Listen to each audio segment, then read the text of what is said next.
사랑하는 성도 여러분, 오늘은 울타리에 대해서 한번 이야기를 나눠보려고 합니다. 자세히 이야기하면은 말씀의 울타리를 이야기하려고 합니다. 먼저 이 울타리라고 제가 말씀드렸는데, 이 단어를 이해하기 위해서 한번 상상을 좀 해봐야 됩니다. 이 푸른 초장에 울타리가 쳐져 있고, 그 나무 울타리 안에 양떼들이 모여 있는 것을 한번 생각해 봅시다. 그리고 양들의 그 입장에서 그 울타리를 바라본다고 생각하며 양들이 되는 겁니다. 어떤 양들은 그 울타리를 보면서 이렇게 생각을 할 겁니다. 아, 저 울타리가 있어서 내가 안전할 수 있어. 저 울타리가 있어서 사나운 짐승이 와도 나를 보호해주고, 내가 길을 잃고 벼랑 끝에 떨어지는 것을 막아주는 아주 귀중한 거야 하면서 그 울타리를 좋은 것으로 보기도 할 겁니다. 그런데 어떤 양은 그 울타리를 보면서 답답해 하기도 합니다. 저 너머에 더 좋은 풀들이 있는 것 같고, 더 좋은 장소가 있는 것 같고, 왜 목자는 이 좁은 울타리에 나를 가두는 걸까? 저 너머에는 더 좋은 땅들이 있는 것 같은데 하면서 이 울타리를 좋지 않게 보는 겁니다. 이 두 양의 차이는 이 울타리를 좋게 보느냐, 나쁘게 보느냐, 또는 나를 살리는 보호로 보느냐, 아니면 나를 가두는 속박으로 보느냐라는 거죠. 사랑하는 여러분, 우리의 신앙생활에도 이와 같은 울타리가 존재합니다. 그것은 바로 오늘 말씀드린 하나님의 말씀이라는 울타리입니다. 오늘 사도 바울은 고린도 교회를 향해, 그리고 오늘을 사는 우리를 향해 이렇게 말씀하며 권고합니다. 기록된 말씀 밖으로 넘어가지 말라. 여러분, 바울이 지금 전하고 있는 이 고린도 교회는 가장 똑똑하고 가장 부유하며 때로는 가장 은사가 많은 교회였습니다. 그런데 그들 가운데 문제가 생겼죠. 그들이 똑똑해지자, 그들의 삶이 풍족해지자, 그들이 영적으로 충만한 것 같자 말씀의 그 울타리가 답답해 보이기 시작한 겁니다. 고린도전서에서 지적하는 고린도 교인들의 주장은 이랬습니다. 십자가의 복음은 우리에게 너무나 단순하다. 나에게는 십자가 그 이상의 지혜가 필요해. 그래서 그들은 말씀을 넘어서서 세상 가운데 있는 지혜와, 그리고 그것을 취하여서 내가 십자가 그 이상의 복음으로 살아갈 수 있음을 믿었고, 말씀을 넘어 세상에 발을 디뎠습니다. 그렇게 고린도 교회가 이 말씀의 울타리를 넘어가는 순간 그들에게는 교만이 생겼고, 결국 그 교회 공동체는 분열이라는 그 위험 가운데 휩싸였습니다. 사랑하는 여러분, 오늘 우리는 이 말씀의 울타리에 대해서 깊이 묵상하려고 합니다. 과연 내가 볼 때 그 말씀의 울타리는 나에게 좋은 것인가? 나를 보호하는 것인가? 아니면 그 말씀의 울타리는 때로는 나에게 답답함을 주는 것인가? 내가 넘어가고 싶은 그것인가를 생각해 보기를 소망합니다. 그래서 나의 신앙의 현 주소를 깨달아서 올바른 신앙의 길로 들어설 수 있는 우리 모두가 되기를 바랍니다. 먼저 6절을 보면 이렇게 말을 합니다. 형제들아, 내가 너희를 위하여 이 일에 나와 아볼로를 들어서 본을 보였으니. 이것은 앞에서 계속해서 바울이 자신과 아볼로를 비유해서 말한 것들을 말합니다. 곧 너희들에게 하나님의 말씀과 분명한 진리를 가르쳤다는 것을 말하는 것과 동시에 사도 바울인 자신과, 그리고 고린도 교회 안에서 큰 영향력을 가지고 있었던 아볼로 또한 하나님의 말씀이라는 틀 안에 행하며 살아가야 하는 존재다, 이것을 말하고 있는 것이 내가 너희를 위하여 이래 나와 아볼로를 들어서 본을 보였다라는 표현입니다.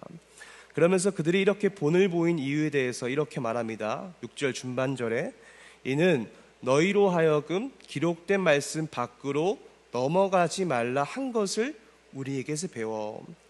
그 바울은 고린도 교인들이 기록된 말씀 밖으로 넘어가지 않기 위해 그들에게 본을 보였고, 그들에게 가르쳤고, 지금 가르치고 있다라는 말입니다.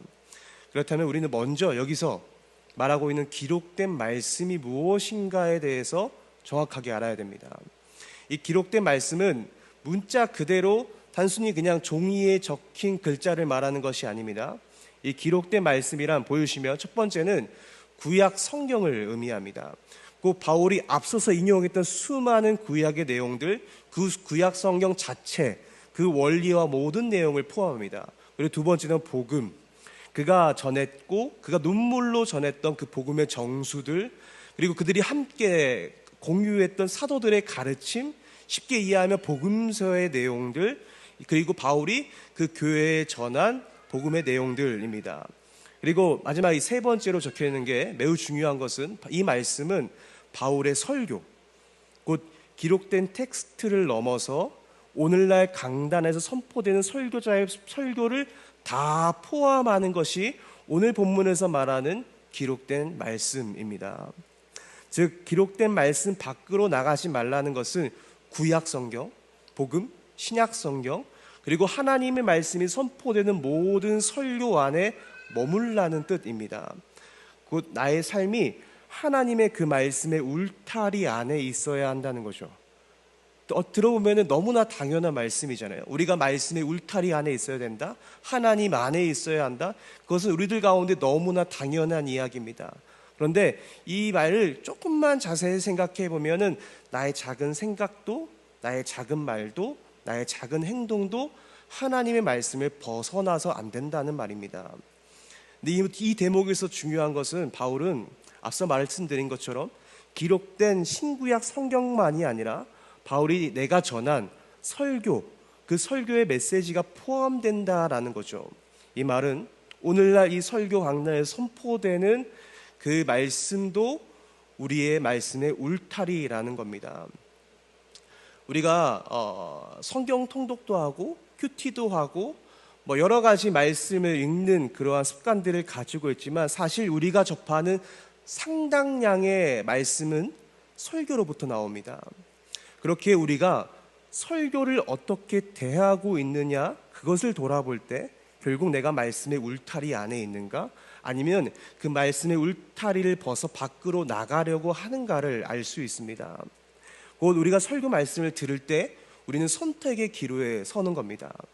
내가 가지고 있던 세상적인 지식과 경험들이 있는데 그것이 하나님 말씀에 어긋나는 것이라면, 충돌하는 것이라면 우리는 그 설교의 시간 가운데 선택해야 하는 겁니다.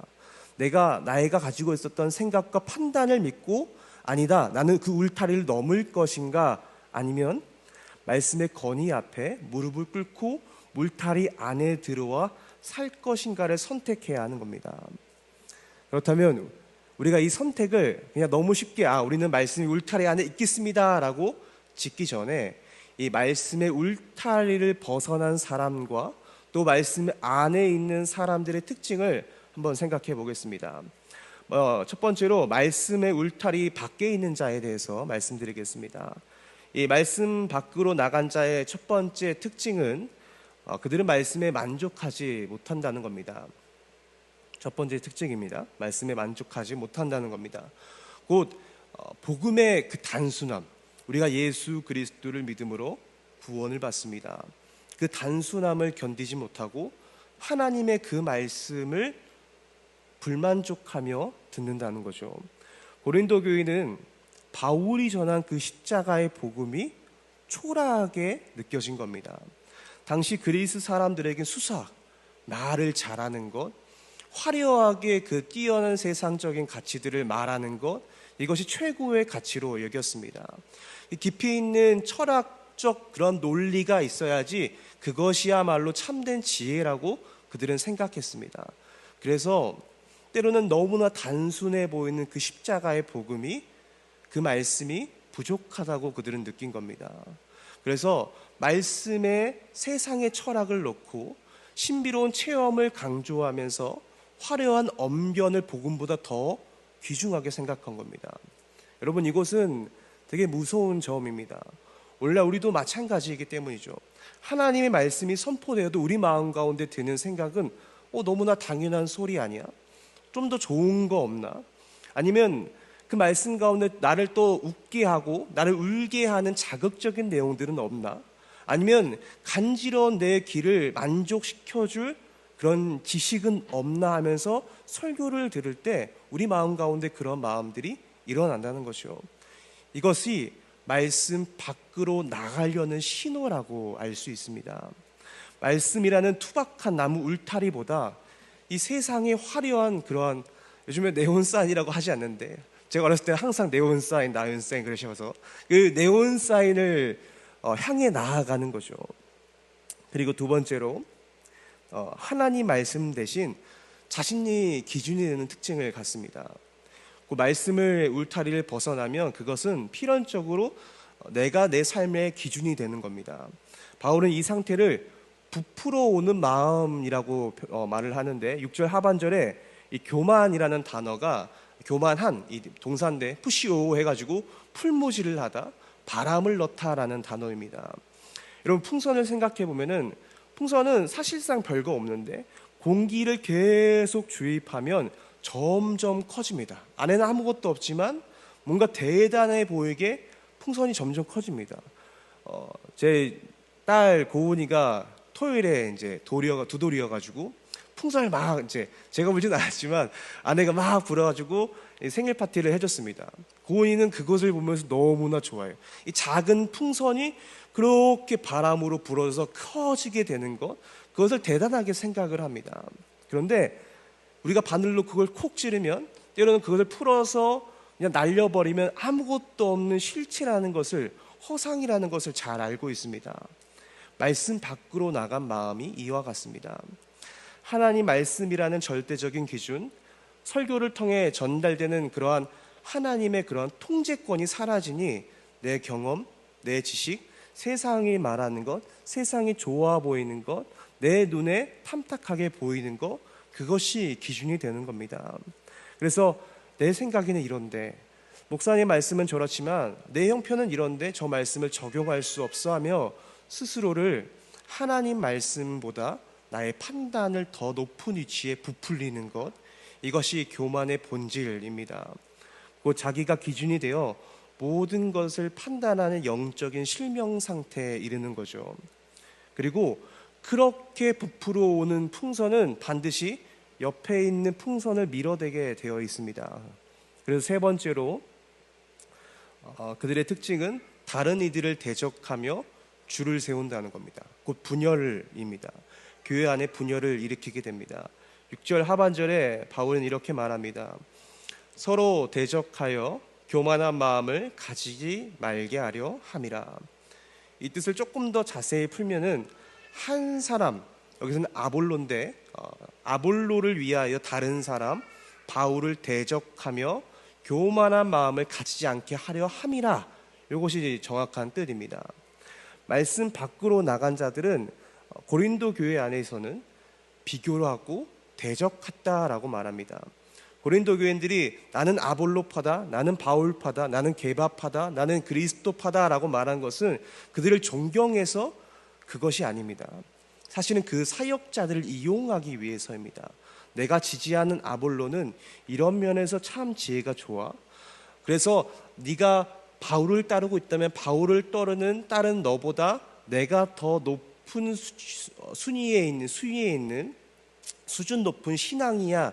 요것을 말하기 위하여서 나는 더 뛰어나 보이는 지도자를 높인 겁니다. 결국 이렇게 말씀 밖으로 나간 마음의 종착역은 공동체를 깨트리게 합니다. 내가 높아지기 위해서는 다른 누군가를 깎아내려야 하기 때문이죠. 내 판단이 기준이 되니까 내 기준이 맞지 않는 형제는 틀린 사람이 되는 거죠. 말씀의 울타리 안에서 우리가 함께 평안을 누려야 할 성도들이 말씀을 벗어난 순간 서로를 대적하고 서로가 적이 되는 비극이 시작되는 겁니다. 그렇다면 반대로 말씀 안에 거하는 자, 말씀 울타리 안에 거하는 자는 어떻게 될까요? 바울은 7절에서 세 가지의 아주 날카로운 질문들을 통해 우리를 다시 울타리 안으로 초대합니다. 이 질문들은 우리 마음의 거품을 빼고 우리를 다시 정직하게 하나님 앞에 서게 합니다. 첫 번째로 말씀 울타리 안에 있는 자의 특징은 나를 구별하신 이가 하나님임을 인정한다는 겁니다. 곧 나를 택하신 분, 나를 부르신 분, 나를 기이 사용하시는 분은 하나님인 것을 인정한다는 거죠. 바울은 4장 7절의 첫 질문을 이렇게 던집니다. 누가 너를 남달리 구별하였느냐. 사랑하는 여러분, 우리가 다른 누구보다 솔직히 여러분이 가지고 있는 은사, 여러분이 가지고 있는 지혜, 여러분이 가지고 있는 재능들을 생각해 보면 여러분이 내 옆에 있는 사람보다 이것만은 내가 잘하는 게 있어라는 것들이 하나씩은 다 있습니다. 왜냐하면 하나님께서 우리 가운데 그러한 은사를 주셨기 때문이죠. 그런데 그 은사들이 나로부터 그러한 나의 어떠함, 그것이 내가 그렇게 만든 거라고 생각한다면, 내가 나를 구별하신 하나님께 집중하지 못한다면 그것이 문제라는 거죠. 곧 말씀 안에 거하는 자는 내 자신의 어떠함이 나를 구별하신 하나님께 집중한다는 겁니다. 여러분, 구별한다란 말은 하나님께서 특별한 목적을 위해 따로 떼어 놓으셨다라는 말입니다. 여기서는 곧 내가 가지고 있는 그러한 차별성은 내가 어떠한 공로를 통해서 만들어낸 것이 아니라 하나님이 그렇게 선택하시고 그렇게 구별하신 겁니다.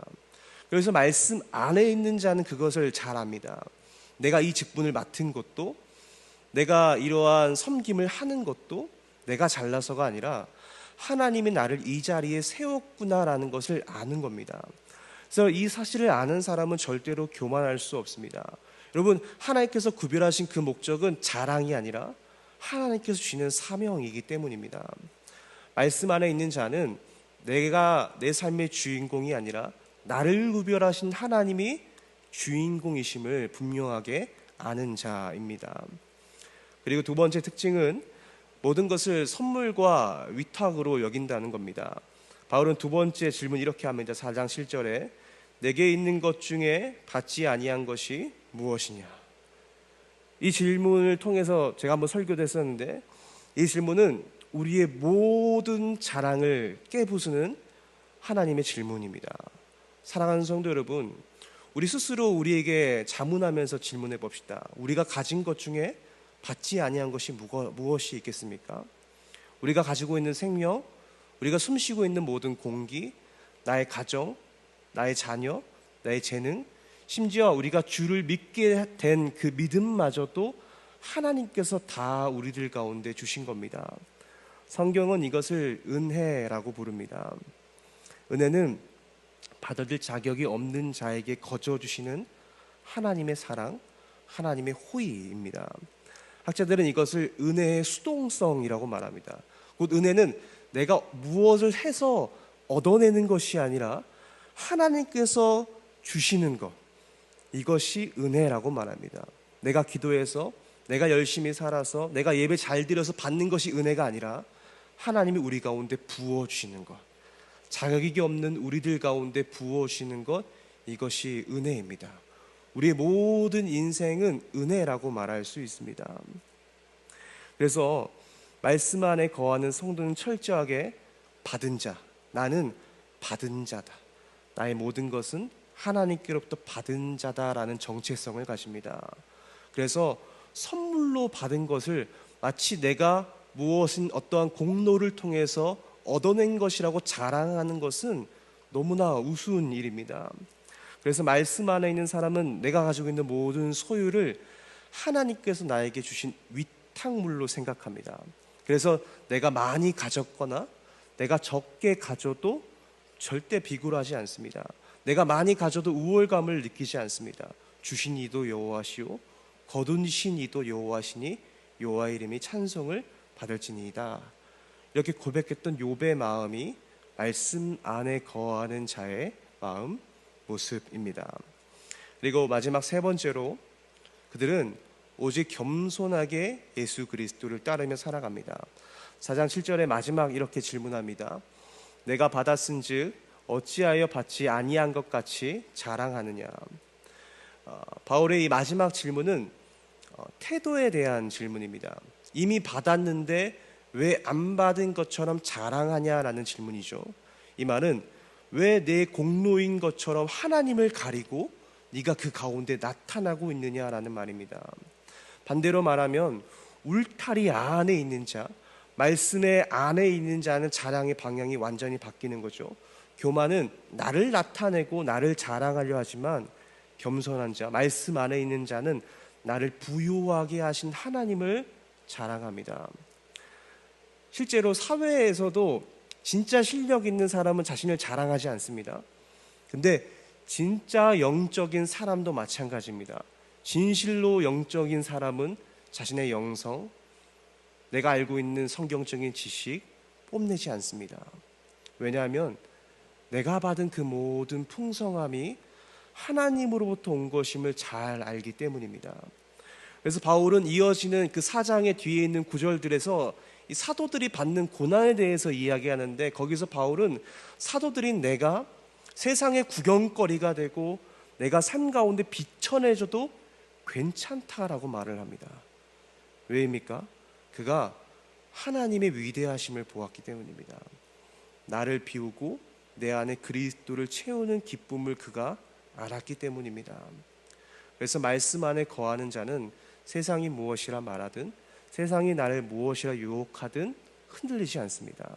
오직 나를 구별하시고 나를 아시고 나를 사랑하시는 그 주님만이 소중하기 때문입니다. 이제 말씀을 마무리하겠습니다. 사랑하는 성도 여러분, 왜 우리는 말씀의 울타리 안에 있어야 한다는 것을 너무나 잘 알지만 왜 그 울타리를 자꾸만 벗어나려고 할까요? 그 이유는 우리 안에 있는 결핍에 대한 공포 때문입니다.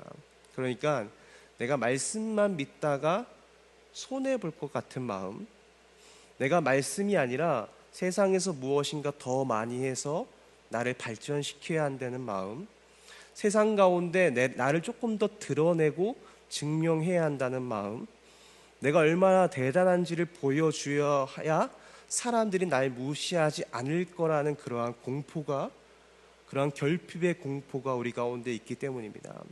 이러한 두려움이 울타리 안에 있는 우리를 밖으로 나아가고 교만의 낭떠러지에 몰아놓습니다. 그러나 오늘 본문이 우리 가운데 한 가지 약속을 주는 것은 뭐냐면, 참된 풍성함, 참된 채움, 참된 평안은 하나님 말씀의 울타리 안에 있다는 겁니다. 기록된 말씀, 성경 사도들의 가르침, 그리고 강단에서 선포되는 하나님의 말씀, 그 말씀 가운데 우리가 순종하며 나아갈 때 우리는 교만이 아니라 하나님 말씀 안에 거하며 살아갈 수 있습니다. 내가 잘나지 않아도, 내가 나를 증명하지 않아도 하나님이 나를 사랑하시고 나를 구별하셨다는 그 확신이 우리를 진정으로 자유하게 하는 겁니다.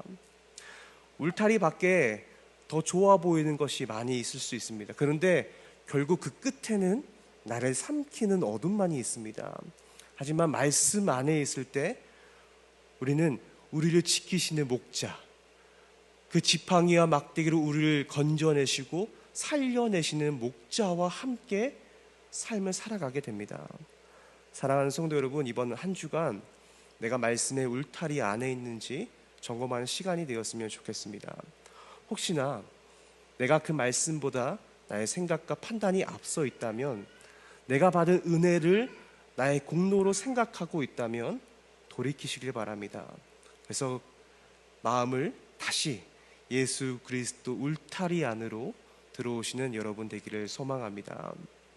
그래서 그럴 때 비로소 우리 공동체, 우리 교회는 이 고린도 교회가 가졌던 그러한 분열의 아픔, 그것이 아니라 서로를 귀히 여기는 하나님 나라가 임한 교회의 모습을 회복하고 그렇게 성장하게 되는 줄 믿습니다.